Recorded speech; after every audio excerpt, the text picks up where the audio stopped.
Welcome to Fortress Friday. My name is DasTactic. Welcome to this series and welcome to today's Friday's version of Dwarf Fortress, where we just go through a little tip. Today we're going to be going through Embarks and basically what to look for when you first start to play the game. If you're mainly geared towards new players, let's just go and create a new world. So we'll start with the world creation, but I'm just going to skip past this one fairly fast. Just going to click on OK. Just going to keep all this on defaults. We'll create the world. By the way, I am playing with a few mods, so it'll look a bit different, but it won't really matter that much. The world will then just sort of generate. We did another Fortress Friday, just going through what all this actually is. I won't sort of worry too much about what's going on in here. The Planet of Dragons. I like the sound of that one. So anyway, once this is finished, just running its 100 years of history, we then get to either play now or keep the world. Let's just go and play now. It will then sort of save the world. Now, this is usually, or not right now, we could click on Fortress. It will then run through 2 weeks worth of history. So it sort of just resets itself with a couple of weeks worth, and it always starts off in the spring. So quick start and short tutorial. I would suggest you skip this. The last time I tried playing them, they were a bit awkward, and so I think you can actually just fumble your own way through. Then just tells you a little bit more about different things. Have a read of that if you're new. The main rule here is not overthinking it. Just go into it and don't try to min-max it. It really is a matter of, from my perspective, there's a few things I do look at. I tend to look at, you can see down through the bottom section over in this region of it, when I'm over here, it's sort of showing that there's elves, for example, a day's travel to the southwest. This is an elvish group back in through this other side.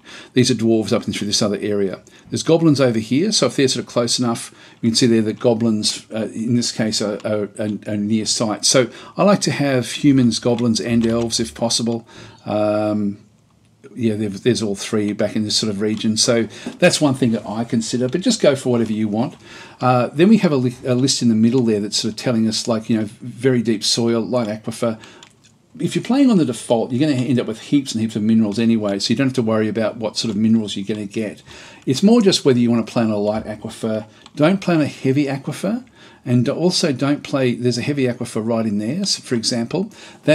That's hard, and I will do one of these sessions to just on how to approach a heavy aquifer. But the light aquifers, and I'll do one for a light aquifer as well, they're actually your best friend. There's so many different things you can do with a light aquifer that it's very, very beneficial, as long as you sort of know what they do and how they work. So we'll do one on each of those different types of aquifers.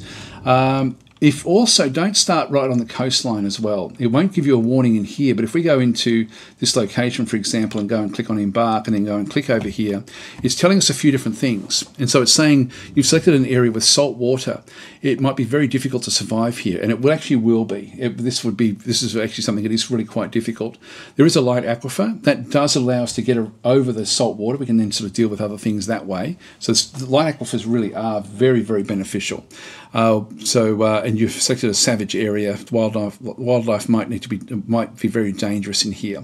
Now, what that comes down to, I'll just explain what this actually is. When I hover over that one, you can see it says the surroundings are untamed wilds.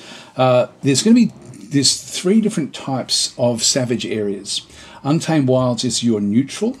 Terrifying is your evil, and then there's also joyous wilds, which is your good but still untamed wilds, essentially, but from a good biome. And you can still end up with very, very dangerous creatures coming through into those areas, but they're going to be more mythological with what actually does happen. So just be aware of you may want to avoid those so you don't end up having like really, really strong animals coming in to attack you. So try to find something that says like just wilderness or calm. If we sort of zoom back out again, if I just right click, and we can sort of scoot through these are all wilderness down through here, for example. If we were going to sort of, this is all elvish territory back in through this other side, but let's just, again, don't overthink it, just sort of go into where you sort of want to go. Again, light aquifers are not really a problem, it's only heavy aquifers that we want to avoid. This one does actually have goblins, which are 2 days to the south. Be also aware that if you go, this is all calm in through here, for example, so these surroundings are very minimal wildlife if you're sort of concerned about that one. But let's go up, there's goblins all the way through these river systems. There's areas back over through here where there's only humans on this particular little landmass. I like to try to have a bit of everything, to be honest.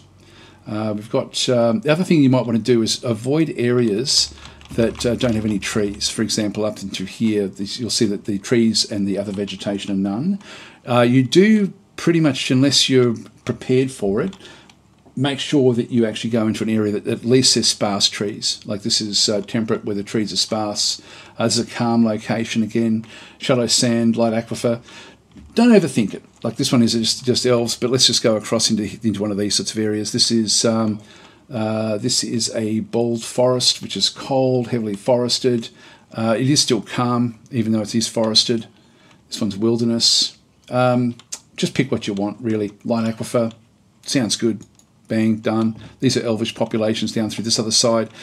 It can be useful to sort of start with a creek nearby, but you don't have to. Just it's entirely up to you.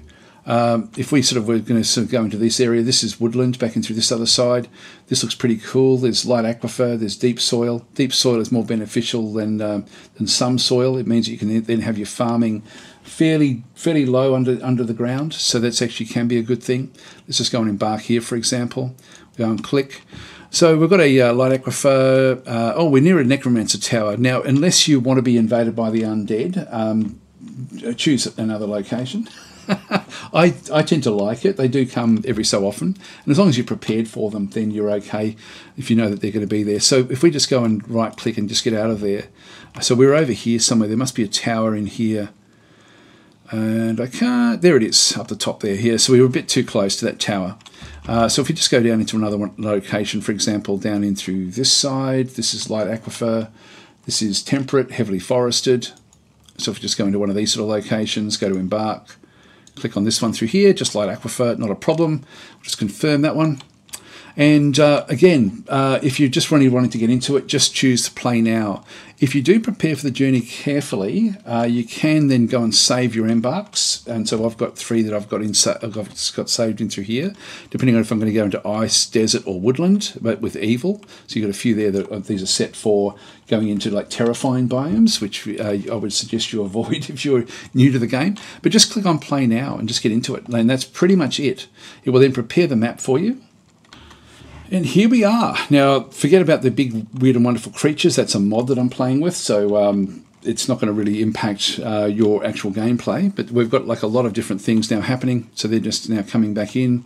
There will be a little message that will then appear when we do get started.